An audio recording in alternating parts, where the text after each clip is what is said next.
first of all, we will be speaking about the transformation of the largest bank of Moldova, but let's start with it. Who has been in Moldova, or who is familiar with Moldova? So I see not many people, thank you. So basically I also used ChatGPT and asked it to please draw a picture of Moldova. And this is what it came up. Wow.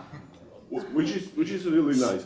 Then I said, okay, come on, add to this picture the fact that Moldova is joining European Union. It has very strong IT sector, and it has per capita one of the largest wine industry as well. And this is what ChatGPT came up. I don't know what it is, but this is what it came up. Seriously though, it's a small country between Ukraine and Romania. It is becoming member of European Union with about 3 million population. 1/3 of Moldovans do have European passport already. 60% of export goes to EU, 60% import comes from EU. So in parallel of ongoing political integration with European Union, the on-the-ground real integration with European Union is happening. Then I also added the fact that about 2 years ago, one team from Moldova won against Real Madrid at Santiago Bernabeu. That's what ChatGPT did. I don't know what this means. Hold on, but it gives you also the images or the text? Yeah, it gives you Both, the text and image. Oh, it's a new feature. It's a paying version though. So, Maib, we are by far the largest bank in the country with the market share of about 32 to 38%, depending on how we measure it. We have the strongest brand, the best customer experience, the payment capabilities with about 40%. We are transforming the bank from a very command and control, disciplined institution to more agile, future-proof bank. And we worked with many consultants during this journey, but I think Morten and Elena have a specific role there, and thanks for this, and I can share about it more. So basically the transformation we started touched many areas, but we will be discussing very important from them.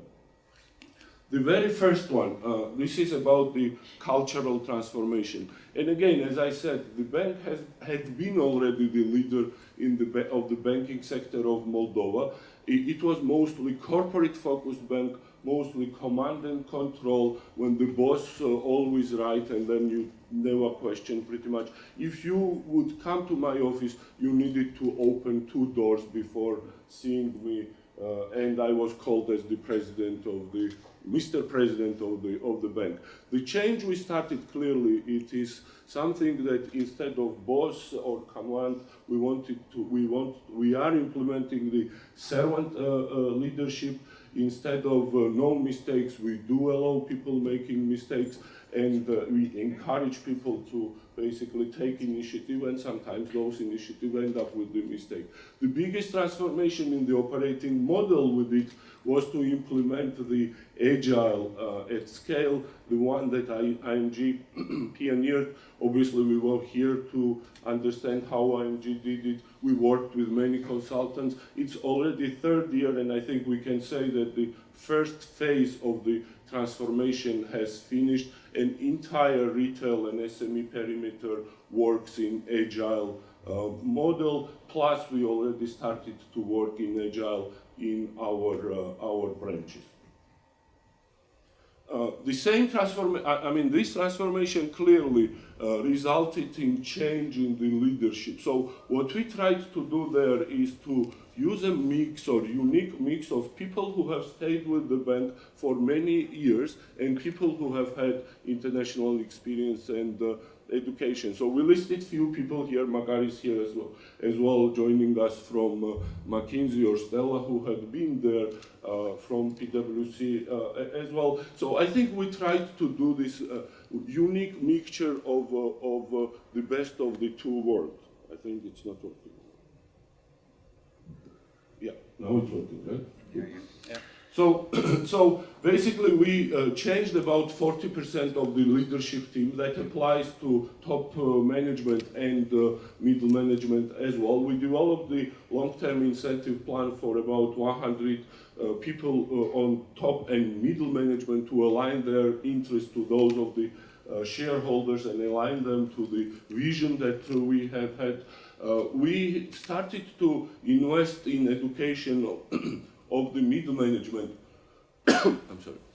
We came here to study how ING did the transformation. We did do the Stanford Executive Management program for 8 weeks for about 60 of the people, which was designed specifically for Maib and so on. So what I'm trying to say, in addition of attracting people, Moldovans with international experience and education, we also tried to educate them investing in their education.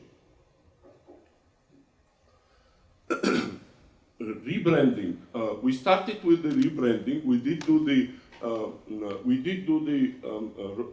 drone show, which was quite exciting, what we did in the country.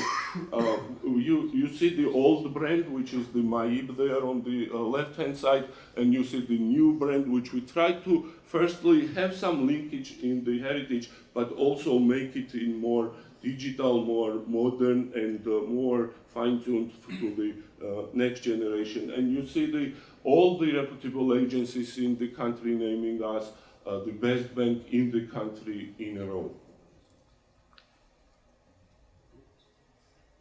This is the branch network transformation, and it has been huge. We changed the model across all the branches in the country. Basically, the new model is one-stop shop, when you basically go and start and finish the operation with one person, which had not been the case before. We renovated and rebranded all the branches. More importantly, perhaps, we grew the number of customers by 30%, and we decreased the number of branches by 30% in parallel. You can see the Alto, which is our premium banking service that we launched, and this is the first time in the country, and then it's getting quite a big traction with the dedicated personal services to our premium customers.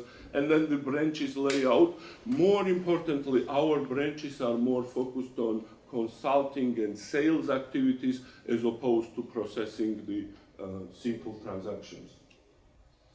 These are the numbers of our digital banking, and this is our new feature in our mobile app, which takes your picture, goes to the public registry, pulls out your picture that you had deposited there for the passport. It compares it, and then if there is a match, then of course you can do the onboarding of the operation, you can process the transaction, you can process the quite high amount transaction, because this is additional security that we are checking through this match. Obviously,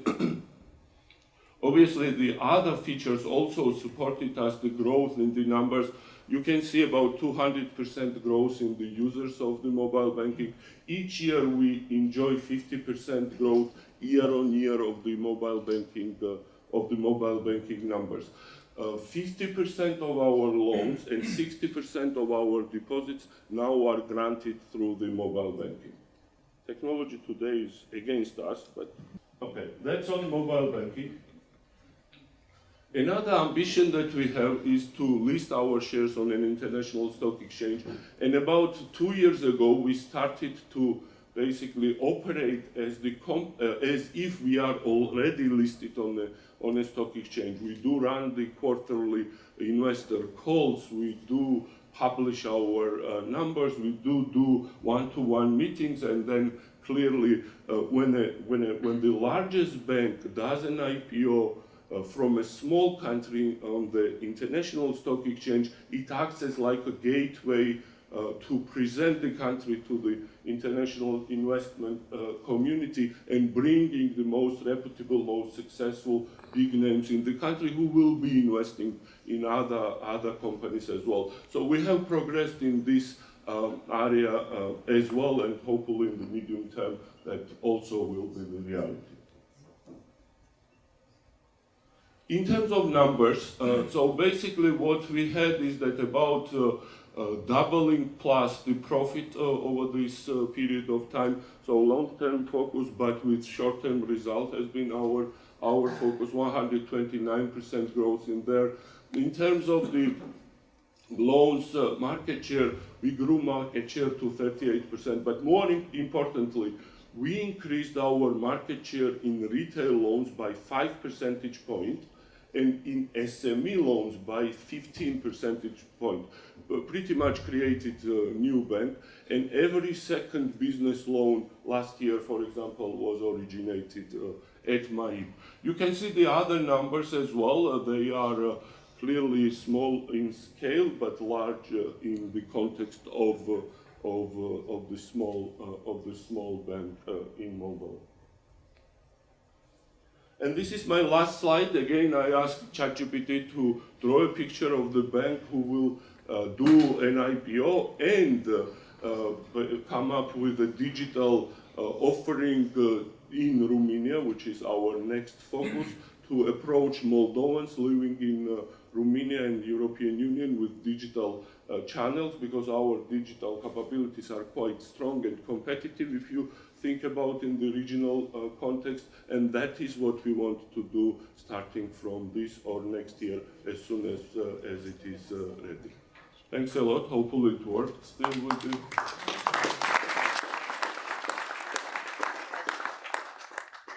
That's okay. I'll try. So you talked about Moldova obviously integrating into the European Union. I was wondering, what are the challenges that you as a bank are facing with Moldova integrating in the European Union, but as well as maybe some of the opportunities that you see coming forward? Thank you for your presentation, by the way. Thank you. No, I think I see it more opportunity than the challenge. I think I'm Georgian myself. I understand this is once in a century opportunity for the countries like Moldova or Georgia, because it provides a very predictable environment, access to the market of 500 up to 500 million after Brexit, whatever it is, 430 million investment. There are so many benefits. Of course, challenges remain the region and the war in Ukraine and the uncertainty related to it. But that said, the war has been taken a little bit farther from the Moldovan borders, unlike when it started, it was quite close to Odessa. We all hope that Ukraine will win one way or the other, and that will create even more opportunities for the countries like Moldova and Georgia, especially Ukraine. Thank you. Can I So, comment or? comment. Yeah, please. So, I mean, obviously there's lots of opportunities, but if you want to operate in the European Union space, obviously in terms of compliance, there's loads of things that come at you, right? Like, can you maybe elaborate a little bit on that? Compliance question. Oh. So I saw Stella. Yeah, she's head of compliance. So during the coffee break, you can discuss with Stella all compliance. No, I think we already comply with most of the compliance and regulatory requirements that are in the European Union. Before this, there was association agreement of Moldova and European Union, which implemented many European Union requirements in terms of the compliance. I would say that in certain areas we are even more conservative than European Union. And to be honest, sometimes people do not knowing exact rules take even more conservative approach. So it's better that you are part of some clear framework as opposed to you are somewhere in transition and the vague rules push people to be more conservative, if you know what I mean. Thank you. Okay, thank you, Giorgi. So, quick question. Somebody else, or I'm having this time also, yeah? Yeah. So you manage time? Yes, please. I give you. So thank you, Giorgi. And now it's complicated because the new name is Giorgio, so it's very close. Yeah. Thank you. Giorgio, I think